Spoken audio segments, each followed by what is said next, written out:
Nebuchadnezzar besieged Jerusalem when? In the third year? In the third year, in 606, he besieged Jerusalem. What does besiege mean? Anybody? Talk about besieging? His army surrounded it, cut off the food and water, and knocked it all down. Exactly, yeah.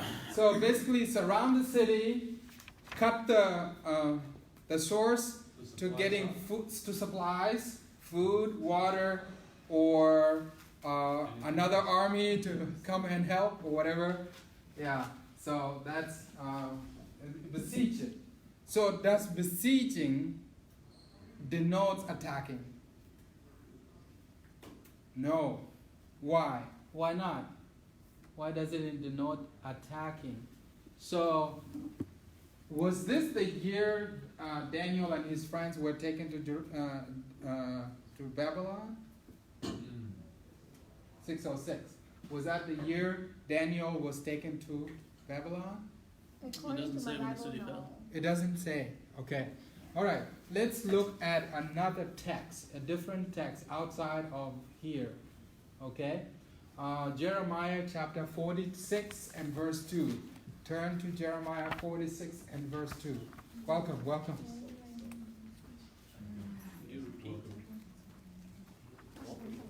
Jeremiah. Yes. Jeremiah 46 verse 2. You want somebody to read it? Yes.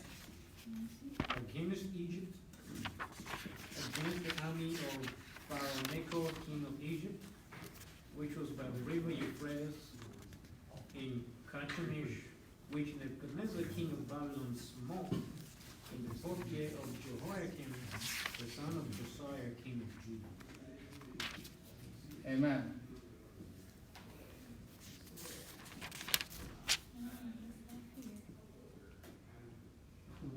What year was that? The fourth year of who? Nebuchadnezzar. Or Jehoiakim. Of Jehoiakim. So the siege lasted at least a year before he broke it to go fight Nico. Right. Okay. Let's think for a moment. The year in which Nebuchadnezzar besieged Jerusalem and the year that he attacked the king of Egypt was probably the year he took Jerusalem. Right? Isn't that what it says? What does it say in Jeremiah? Someone read it again, please. I didn't hear it. Against Egypt, against the army of Pharaoh Necho, king of Egypt, which was by the river Euphrates in Carchemish, which Nebuchadnezzar, king of Babylon, smote in the fourth year of Jehoiakim, the son of Josiah, king of Judah. Okay, so he smote the king of the Pharaoh. He smote Pharaoh in the fourth year of Jehoiakim, which was what year, everyone? 605?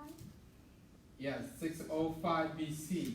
That's the fourth year of Jehoiakim. Now, sometimes people get confused when they read Daniel 1 and it says third year, and they go here and it says fourth year, and they're like, okay, what happened? It makes sense now, right? Because the third year was not the time he attacked Jerusalem per se. It was just the time, and the siege sometimes takes a while. It may take years. Yes, it may even take years, right? Wasn't taken prisoner until his 11th year. Exactly, exactly. So, and that's when the temple stuff were carried off. Second Right. Chronicles covers that one. okay. So, this is the year that we believe Daniel was taken to Jerusalem, 605. That's the year in which we believe. But in actuality, we believe that according to these two texts, that it's in between here and here. It could be late this year, which would be running into this year. So he went and attacked the king, the Pharaoh, right after he brought Daniel and his friends to Jerusalem, to Babylon. Okay? So we would say Daniel and who? Hananiah, and Mishael, and who? Azariah. Okay, and Azariah were brought, taken to where? To Babylon. Okay. So that's the year in which they were taken to Babylon. So that we have two different dates here. So it kind of helps us make a picture of when exactly they were taken to Babylon. Okay? So we believe they were taken to Babylon late 606, beginning 605. Okay. So that's what we believe about that. Okay. What does verse 2 say of Daniel? Let's go back to Daniel, chapter 2, and the verse Lord gave the Jehoiakim, king of Judah, into his hand with some of the articles of the house of God, which he carried into the land of Shinar, 2. to the house of his God. And he brought the articles into the treasure house of his God. Okay. All right, so what's going on here in verse 2? What's going on actually? Just think about it and say something that you want to say. You don't have to say anything right or anything. Just talk about what you observe from the text. God is setting them up. God is setting who up? Even though Oh, he set is using Jehoiakim? Babylon even though he's using Babylon as an instrument to reprimand his children, he's also setting them up to reprimand them. Interesting. God is setting them up. Okay, what did you realize something that it was God's action.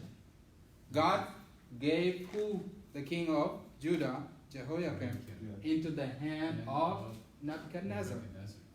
It's God's action. So I'm glad you took note of that. So first, God's action. Okay? It's all about salvation. He wants to save them. Okay. Even from themselves. So what was the action? God gave, delivered. God delivered into the hand of Nebuchadnezzar. God gave or delivered. Okay. All right. So that's first action. Keep that in mind as we continue. What else do you observe from verse 2? They took the article to Shemor, the land of Shemor. Right. Which is the place where when they built up the Tower of Babel. Exactly. That's the place. Shinar, the land of Shinar. Exactly. If you read Genesis chapter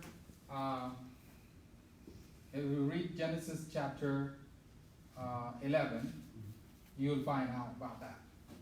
Okay? The land of Shinar. They came to the land of Shinar, and that's where the Tower of Babel was built.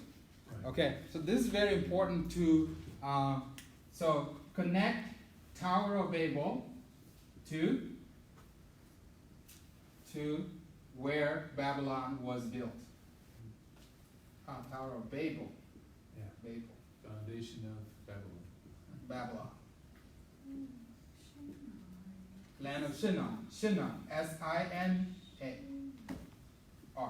Okay? So it's Shinar. Alright, so that's the foundation. What else do you find in that verse? It mentioned vessels from the house of God in Jerusalem taken to the house of God. Another place. Small G. Okay. Big G stuff, the small G stuff. Okay, so you see the transference of stuff from God's, Yahweh, from Yahweh house to his house, small God. Okay. The very important thing is that there is a belief. The Lord, there's a belief that conquering one nation and taking its sacred vessels indicated to people in those days that the God of the conquering was stronger than the defeated nation's God. It showed that the God of Jerusalem was weaker than the God of Babylon. That's what they thought in those days. Also, And that's why it was so hard for the Jews to understand. Them, God letting them be defeated. also there's another aspect to that because it's by acquiring their God's stuff, they're also saying, now your God will serve our God. Exactly. Your people and your God are going to serve my God. That's what they're saying as well. Exactly. You know, it kind of alludes to the idea that, you know, God says he made the sun and the rain fall on just and unjust. Right, exactly. Mhm. Exactly. That's very good. God loved Babylon as much as he loved Jerusalem or Israel. Okay, so that's very important. Let's keep that in mind. Let's keep that in mind. Let's keep on reading on verse 3. On verse 3 and 4. Okay, so... I have an addendum here real quick before we move on. Sure. The Babylonians took the articles out of the temple back to Babylon. However, the whole reason that Israel and Jerusalem was conquered was because they actually weren't worshiping the God of Israel. They were busy worshiping the sun and the moon and other gods too. So Exactly. he took the wrong God stuff that they were Exactly. worshiping. They weren't even worshiping the gods whose stuff he was taking. Okay, well, one thing is true though. One thing is true. They were worshiping other gods. That was true. The only correction that I would make there is that the vessels were desecrated already, right? Yeah. And that's what you're saying there. They were already desecrated, but the articles are actually of Yahweh, Yahweh's temple.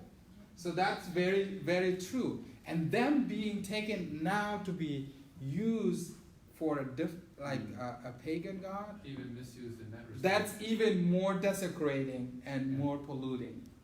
And it kind of shows you this puffness of the king. He thinks he's God, basically. Like, yeah, I could use your God. I'm gonna disrespect you. Right. Who I am. Exactly. Well, that's exactly what Belshazzar does later on in the book here. Yeah. He intentionally brings the articles of God in there to demean and belittle the Jews. Right. Mhm. Which verse does Nebuchadnezzar change their names? Read 7. verse 7, right? Okay, so now we're, let's read verse 3 and 4 first of all.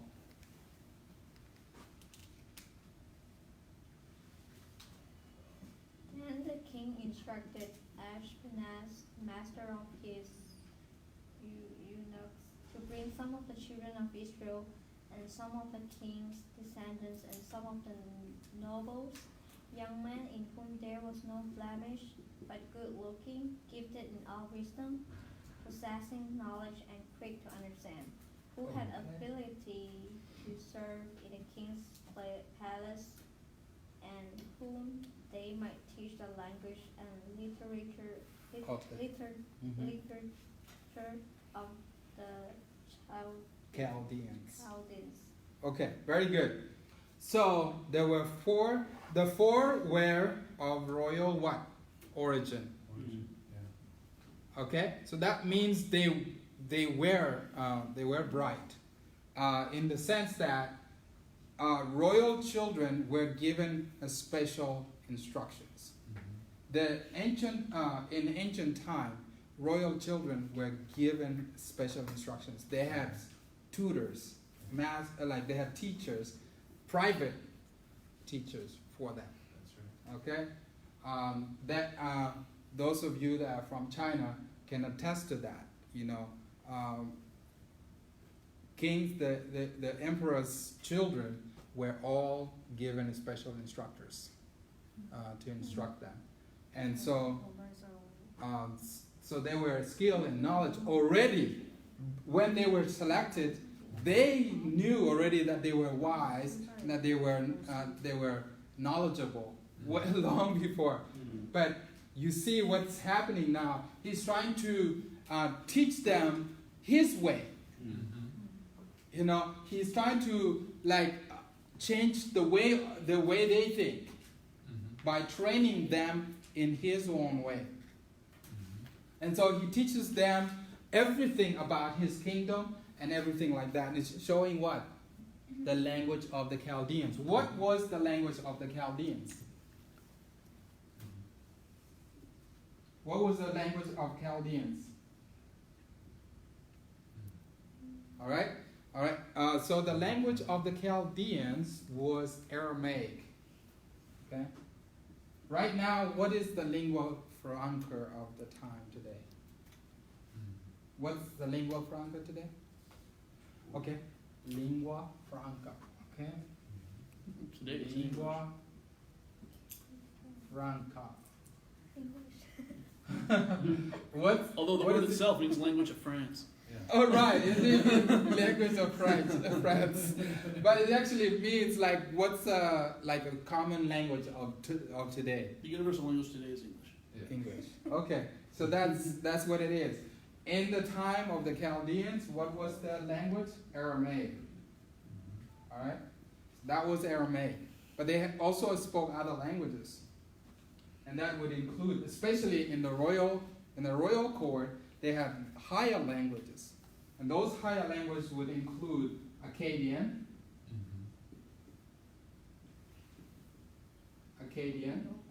and Sumerian, which was the oldest language. The oldest known language is Sumerian. Well, the ancients had the same problems that we have today. Right. You have to translate the Bible from Hebrew to Greek to the languages of other nations. And they had to do the same thing. They had ancient Right. peoples with languages they no longer spoke. Exactly. Now, Daniel came speaking what language? Can you guess? Hebrew. Okay. So the first language here that he spoke was Hebrew, and then he had to learn Aramaic, Akkadian, and Sumerian. Okay, in Daniel's time, Akkadian was the language of the court.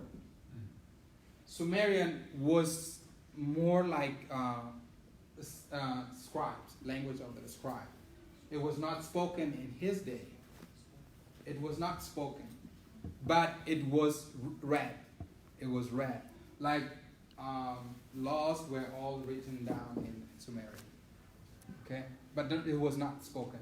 But Akkadian was spoken. Okay. So Aramaic would be the common language form? Right. Aramaic was the common language of the people. Only those in the court knew these other two languages. They spoke Akkadian and Sumerian. Now the common people, there were people still speaking Akkadian at the time, but it would only be those who were Akkadian themselves would speak that. But in the realm, most people spoke Aramaic. Only the Akkadians people would speak it. Okay. By the way, as we speak today, we say that Akkadian is dead, but there are actually very few still speaking it. You can ask Shami, and she will tell you that, because she's Assyrian. And what's her language? You guys know Shami and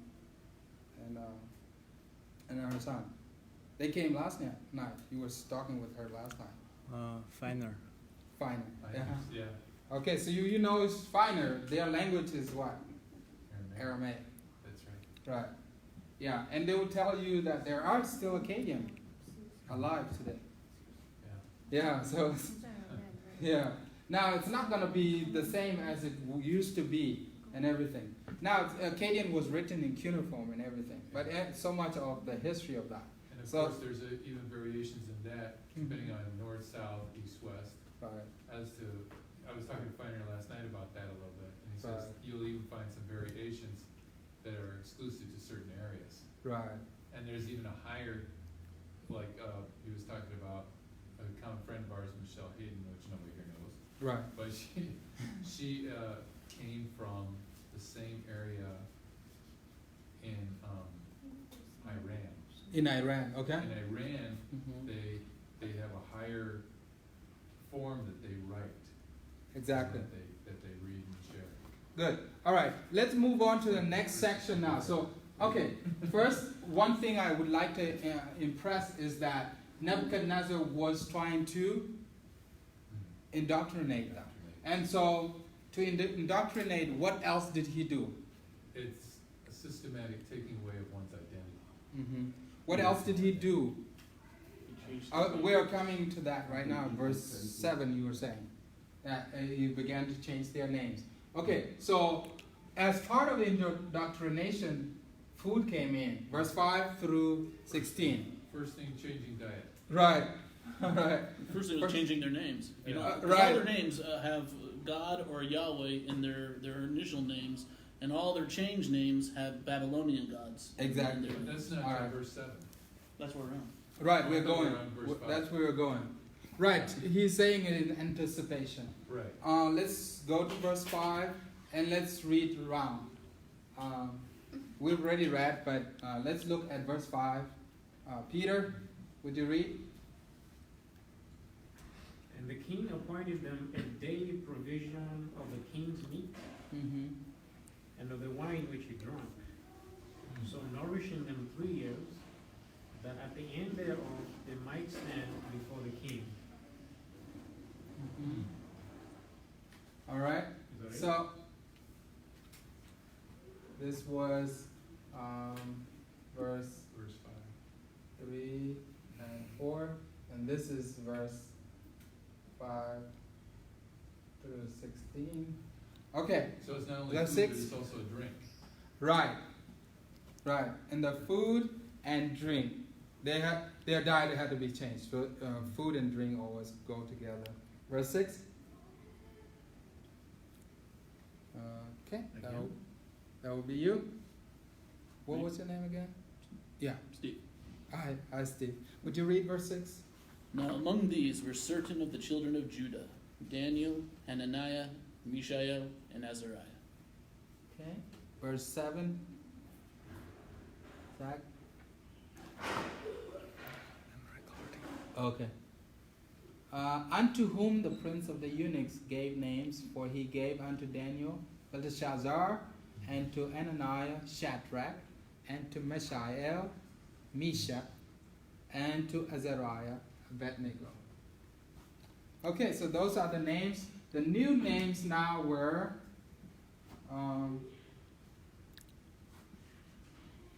so they are given new diet, and can write, and new what? Names. What were their new names? Belteshazzar. Not Belshazzar, because that's the king.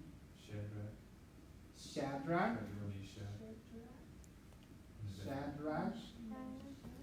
Meshach, and Abednego. Now I do want to point out here, those names there, Daniel actually probably was named Belshazzar, not Belteshazzar. Each of those names are misspellings. Daniel and his friends refused to be called by the false gods of the people, and the T, the added T in there, is actually added by Daniel so that he doesn't ever have to say Belshazzar. Mm-hmm. Abednego is a change of Abednego. The Chaldeans had a god Nebo with a B, but he changed it to Nego, so that none of the names actually were pronounced the way they were supposed to. Exactly. Daniel and his friends. Nabu began yeah. Shadrach, Marduk was one too. They took out the Shadrach, Marduk, they took out the Mar and Shadrach. Right. Mm-hmm. Right. They were given. Okay. All right. Now we the simple reasons for their change of names we can see. All right. Their names had the names like what Steve was pointing out. Their names had God's name. Okay. But now they were given names that had all the gods of the Babylonians. All right.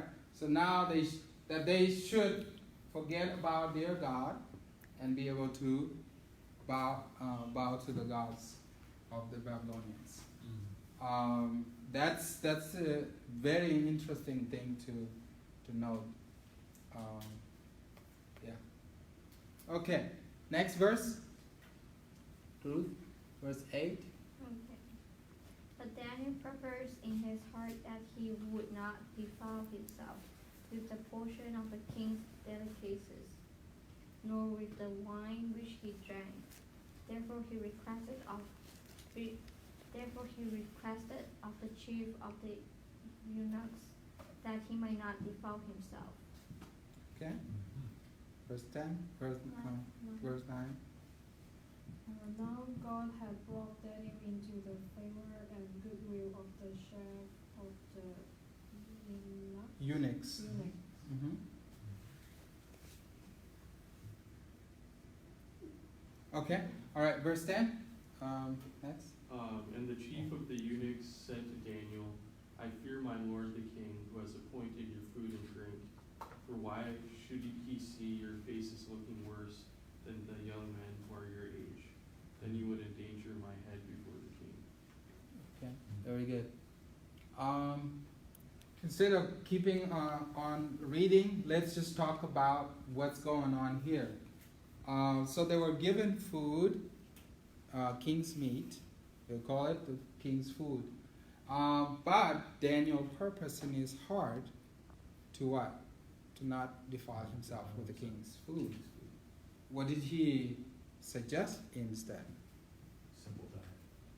He suggested a simple diet. But he requested, he requested from who? From the chief of the eunuchs. The chief eunuchs turned him down. He actually did his own caregiver and asked him to do Right. the thing. Exactly. Right. Defile, what does that, what defile has like a broad understanding, what all does that mean, you think? Okay. First, let's define what, probably not all of us know what eunuch is. What's a eunuch? Well, the broad term is a court official. Okay. The haram Court term, official. The haram term is Okay. a castrated man. Castrated. Right, yeah, basically a man that has Wasn't been Daniel eunuch castrated.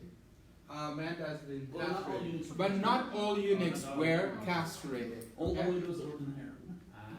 Not all eunuchs were castrated. So eunuch was just a title of a king's servants, of the royal court servants. They were not to get married. So whether they are castrated or whether they are not, they were not to get married. They're living as if they're not going to produce. Right. So in other words, they were to be bachelors for all their lives. Bachelors. Bachelors serving Okay. the king. So like the fathers of the Catholics? Well, that's a little bit different. But in bachelors in the sense of that they are not to marry, to get to marry. Whether they're not able to get married or whether they are forbidden from being married. Okay, so that's just a simple explanation. And then what else is there talked about? Oh yeah, yes. The question was what? The food being what? Defiled. All right. Food defiled. Defile himself. Okay. Why would they defile themselves from the food? Well, there's probably some kind of worship or some kind of connotation of being served to another god, offered to another god, and then blessed by another god. Okay. One thing. And And the other also thing be is like unclean. unclean or clean. Yeah. Unclean. Okay. That's a possibility. Yes, unclean is definitely because they were not, Not kosher. you know, they would, and not necessarily, not necessarily because it's not kosher, but because it's they will not eat like clean animals Right. per se. But there's an important thing that people always miss when they come to this text is that they think that the food was that all the food was offered to the idols. But not all the food was offered to the idols. It was mainly meat. The food contained meat in it, and the meat was offered to the idols. Right. Not all food was offered to idols. Yes. You know, so that they didn't want to. I mean, the idea. They didn't. One thing was want the wine too, right? It's mentioned in I think it's Proverbs that the king should be like a man with authority, leader, because these were leaders, right? Right. They shouldn't drink wine, so they had to follow that to the law. You find that in Right. Proverbs 31. Proverbs 31. The saying of Lemuel, Okay. and it talks about, listen, my son, you know. It's not for a king to drink wine. Yeah. Right. You also have that in Leviticus as well. where Okay, priests let's turn to themselves that text. alcohol. Because people forget the law. You won't be able to judge. Let's turn to that Right? text. So that ties right in with Revelation. You lost your voice. Your turn. Verse 4 and 5.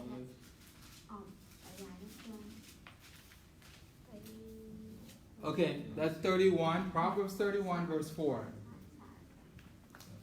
Proverbs 31, verse 4. 31 and verse 4. We should probably go through 7. Go through verse 7 too, because it actually is after 4. Okay, yeah, somebody read, please. Yes, yes, So, verse 4. verse 4. You So, can- it is not for kings, it is not for kings to drink wine, nor for princes strong drink. Lest they drink and forget the law and pervert the judgment of any of the afflicted. Okay, all right. So the next thing was wine, which perverts what? Which perverts judgment.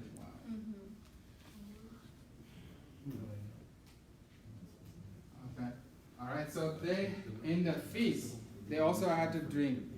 Okay, if someone invites you out to a drink and you refuse, what would that entail? What would that show to them? You don't show respect. Right? You don't respect, you're not cool. Right? Because if friends invite you, you would want to go too. But if you don't go, you don't drink, they give you a toast, but then you don't toast back. Right? Let's say cheers. You don't say cheers. Alright? In Chinese you say kanbei. Right? And you don't cheers back. What would happen? Disrespect. Right. So One more thing about the food too is that they rejected the food not just because that was one aspect, the uncleanness and the kosherness, but also that the food was there as he was pretending as if he's God, and it's like, so they said do this and basically rejected the idea that you're not my God. right. So that was one reason why they didn't. Okay. That's a very good point. That brings us back here. The king himself is in the place of God. Remember, it was God who delivered Jehoiakim into the hand of the king Nebuchadnezzar, right? But Nebuchadnezzar now taking the place of God, wanting to train them in his own wisdom, making sure that he give them food that will make them fit for service in his court. And so he's taking the place of God, basically. He's taking the place of God. And so that's why we'll go to the next section. Because this section covers their skill, that they were already skilled, but he wants to convert them from the skill they already have. He has to untrain them. You have to forget all about that knowledge. And to begin that, he began by changing their diet and their names. I also Okay. want to bring up one extra thing that we didn't cover here. Mm-hmm. The food itself is probably drugged. Exactly. Because, the Greek word for sorcery is pharmakia. drugs.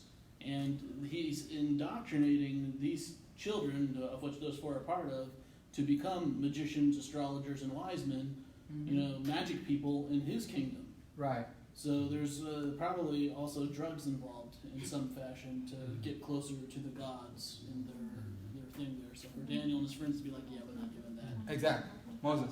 And I read a research about in the French, because now in French the Muslim percentage is very high, from the 3 to 13%. So some of the people did not want to the Muslim increase. Right. So they asked some scholar of the religion. So some scholar of religion said to let them lose their identity. The first things is their food. So finally, maybe 3 or a couple years ago, the French government said no halal food in the public school anymore. And the reason is any identity. I'm Chinese, Jewish, and Muslim people. And the first important things is their food. Example, we are Adventists. Every time in China, their food is very diversity. But every time when I go outside when I eat something, I have ask myself, is Adventist food or they are have pork or not? And every time I need to thinking about that.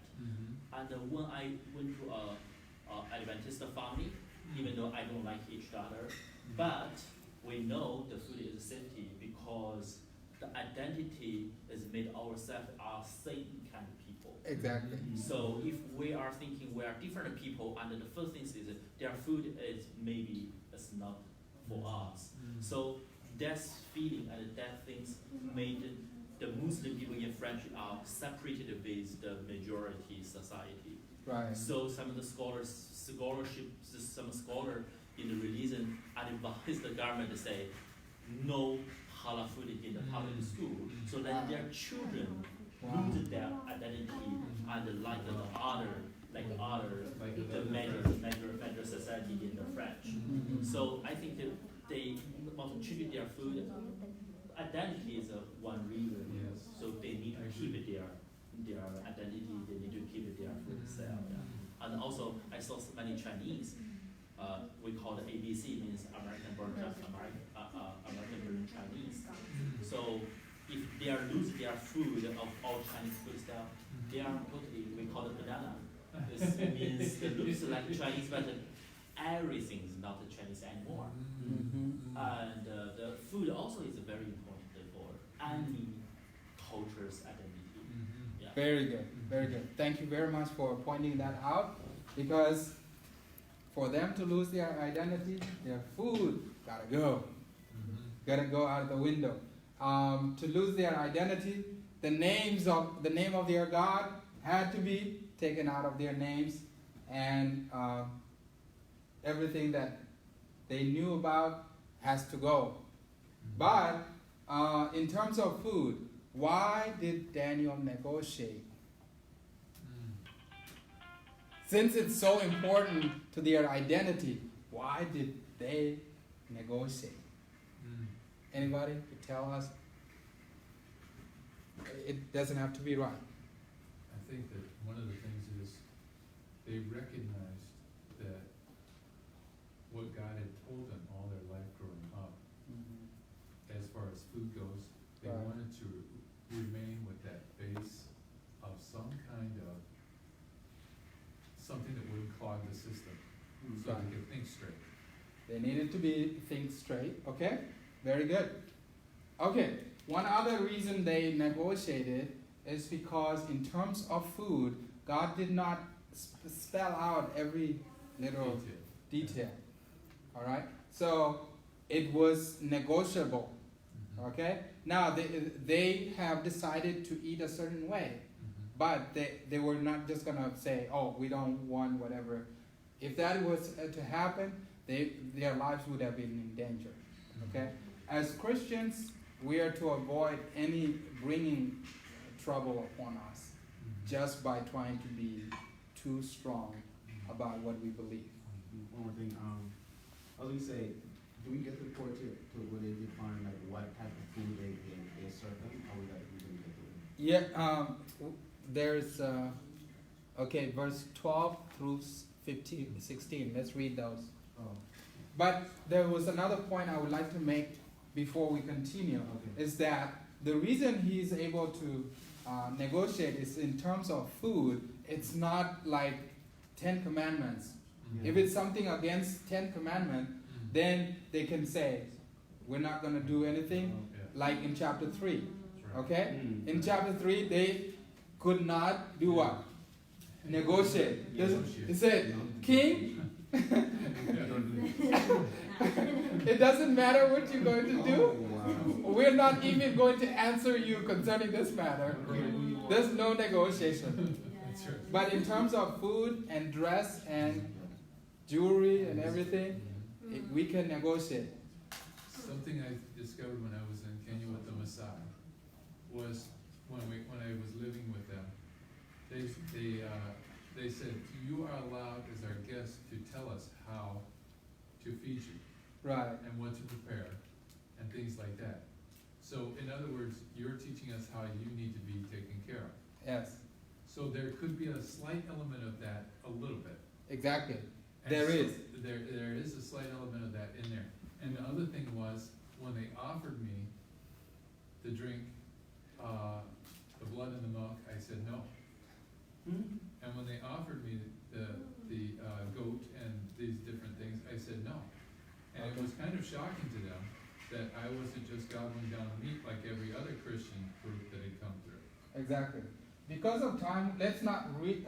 You could just glance at verse 12 through 16, and let's define what pulse is. Because sometimes we get confused what pulse is. Yeah. Anybody? I don't, Would you like to say something about pulse?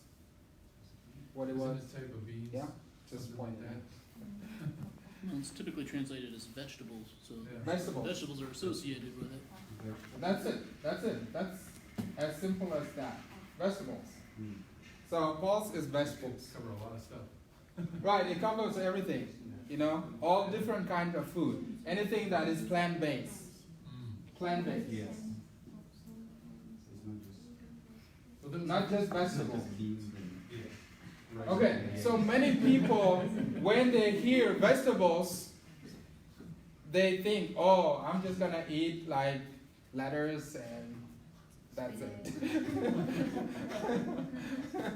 Maybe lettuce and maybe tomatoes, and that's it. Grass or something like that. Oh, right, yeah. So people, we cannot live on vegetables and bread only. We cannot live on that. We need plant-based diet. Okay, let's do sort of kind of like break it down. Okay, so the plant-based would include something, grains, legumes. Okay, and what? Fruits. Nuts. Basically, they eat that. Fruits. What else? Herbs or vegetables? Vegetables. Let's say veggies, vegetables. And what else? Nuts would be in the nuts. Nuts. That's almonds. That's whatever was available there. Macadamia. Nuts and what? Seeds. Seeds. yeah. Nuts and seeds. And what else? What else? There are stems. There are stems as well. Roots. Okay? They're called tubers. Yeah, tubers. Yeah. Okay? Tubers. And what else? Okay? Leaves. Okay, that would be part of that, actually. So I'll just take that out. That's part of vegetables. Okay. And in reality, people, when we say vegetables, it doesn't include what has seeds in it. Anything that has seed in it, it doesn't matter whether it's grown on the floor or on the tree, it's a fruit. Okay? That's what it is. Basically, that's in a nutshell, you know, not to be so complicated. Anything that has fruit with it. that's what God was telling them. Anything that bears seed, that's a fruit. That's what they ate. They didn't eat leaves or anything that has leaves in it. All right? Until after they sinned. Yeah. That's in Genesis chapter 3. All right? So that's just in a nutshell. And you can add other stuff, other categories. But these are the main categories, people.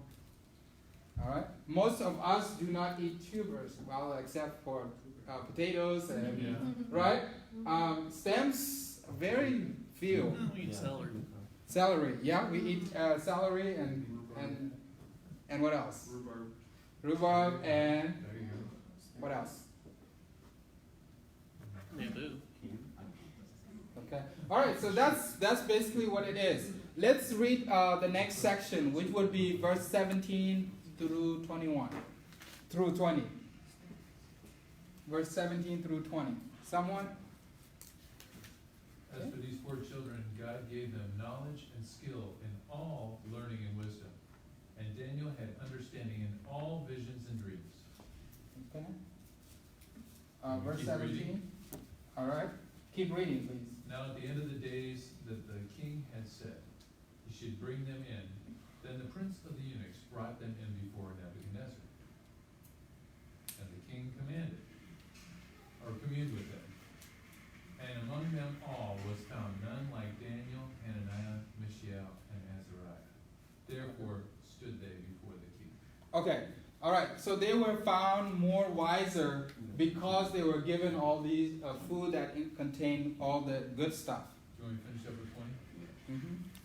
Verse 10. And in all matters of wisdom and understanding, that the king inquired of them, he found them 10 times better than all the magicians and astrologers that were in all his realm. Okay. All right. So we see the difference that despite what the king was trying to do, who gave them skill and wisdom and understanding? God. It was God. So that's the amazing thing, people. But there, I would like to point out another thing is that in verse 9, what does it say? God. God gave who? Daniel in favor. Okay? And tender love with the prince of the eunuchs. Right. So God gave them compassion in the eyes of the person in charge of them, and so that's the second act of God. You know, something that speaks of attitude right there. Uh huh. There must have been something about his Okay. spirit or attitude in the presence of this person that even under the worst circumstances, Mm-hmm. he is a positive. Right. All right. Let's look at verse 17. What was the third God's act?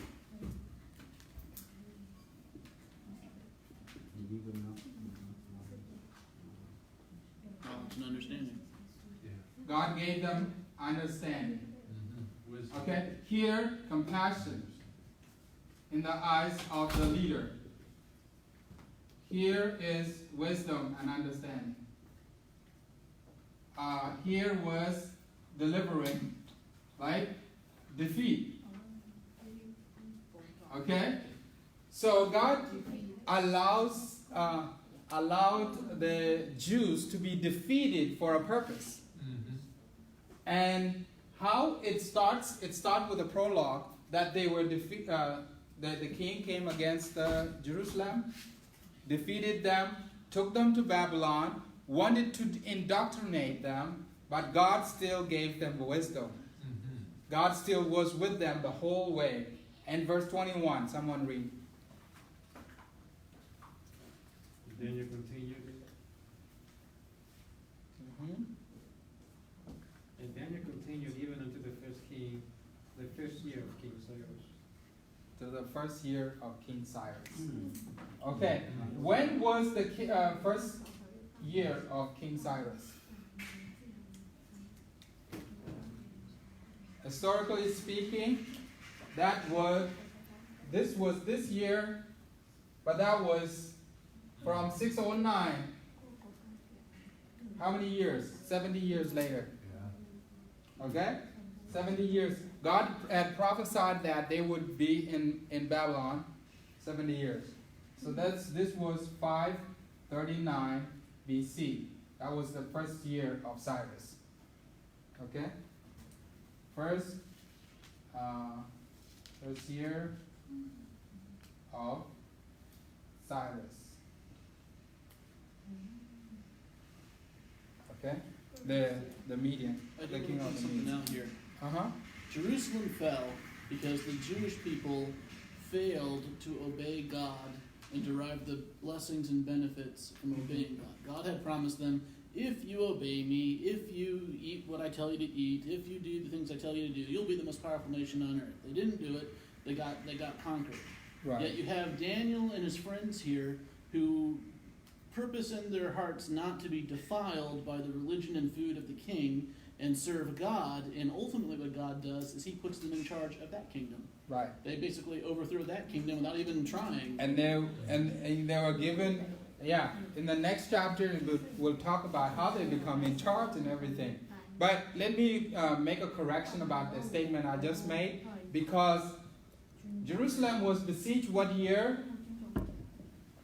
606. 539 is not quite 70 years later. Okay? In reality, if you see in the history books, they actually left Babylon what year? 3 years later. 3 years later of the first year of King Cyrus. 3 years later would make it like 70 years later, right? Which would be 536 BC. All right, so that makes 70 years after of being in exile. 70 years. All right, so that's the end of our study. Any questions? So Daniel was the last king. In Babylon. Was Was Daniel a king? Daniel was never a king. ruler or something? He was a president A president. later, but that we'll cover that in chapter 6. Jehoiakim was king of Israel when he was Right. Judah. Israel's tribe. Right. Any other question? Yes. In the summer, I was some pastor, and I heard about a new idea. It's not a new idea, but new idea for me. So they say that Daniel is not a real person. Is symbolize the ideal Jewish person in that time, and they found many same story in the Old Testament, in the other part of the Testament. So Right. they think that Daniel is the person that merge some person's story as one new person. So because it is not put in the Navimim, it's put in the last part of the Testament. So what's your response? What do you think? Well, it's of course, I think I would agree with that, because it was not really president in the way we think of president today, because he was in charge over a certain satraps, of all the satraps in the realm. Okay, so a realm is basically a kingdom. Okay, so a kingdom, in the kingdom there were how many? And chapter 6 covered that. There's 120? Yeah, 126. I forgot. 127 satraps. Right, but that's we're in the Persian era. Then that's not the Babylonian era. Right, it's not Babylonian era, but it's because we mentioned that Daniel was never a ruler over Babylon, because he asked, was Daniel ever a ruler? Sure, the night they fell, he became the third highest in the kingdom. Exactly, right. The night they fell, he became the third highest in the kingdom. And so now we'll need to look at more into details, but the idea was that he was over the governors. Yeah? And which is sort of like similar. He was over the governors. And that in chapter 6. He was over the governors. These governors were governing different areas of the kingdom. So it was an empire. It's not just one nation. There were different nations under Babylon, And Daniel was in charge of the governors that were ruling different provinces. Okay, they were ruling different provinces, and he was a president, meaning he was in charge of the governors who were in charge of. So he was not actually. He was probably part of the parliament of the realm. So that's basically what a president meant back then. Yes. In other words, But the question is, governors what is had the historical basis for Daniel? Did Daniel exist? Was he an actual person? That's the question. right. That's where the question comes in, because they don't believe that Daniel actually existed. But if he did exist, he didn't actually write Daniel. That they think that Daniel was written after the fact of everything happening. So they don't believe that these things actually happen. Because they don't believe in prophecy. Right. The event Because has they to don't happen. believe in Another way to prophecy. undermine prophecy. But in the Bible, in some other unnamed part also is the part of Bible. We believe in the Old Testament, even though some book they are loose, we don't know the real author, but we still think they are Right. They are the scripture. They are scriptures, Yeah. right? Exactly. Isn't that, is it the 1500s? Are when the reason why they try to they don't want the prophecy because it talks about church, Catholic Church. So there was I don't know if there's a little connection between. No, Well, that's it's- different. It's That's the different. Jews that have thrown out Daniel. That's because, different. in Daniel, it predicts the birth of Christ. Right. And so Christians were using it to prove that Christ was the Messiah. So the Jews threw out Daniel as an authoritative book of Right. scriptures. Right. That's it. Okay, we'll close our study for today until next week, the 14th, where we'll be studying chapter 2.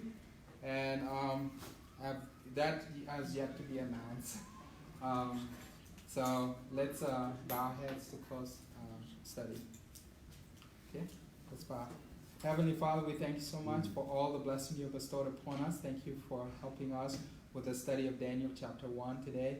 Thank you for helping us to know that it's all you. You did all that you did so that you will show your people that you are with them, and to show the people of Babylon that you also care for them, and that you wanted to reveal yourself to them through your people.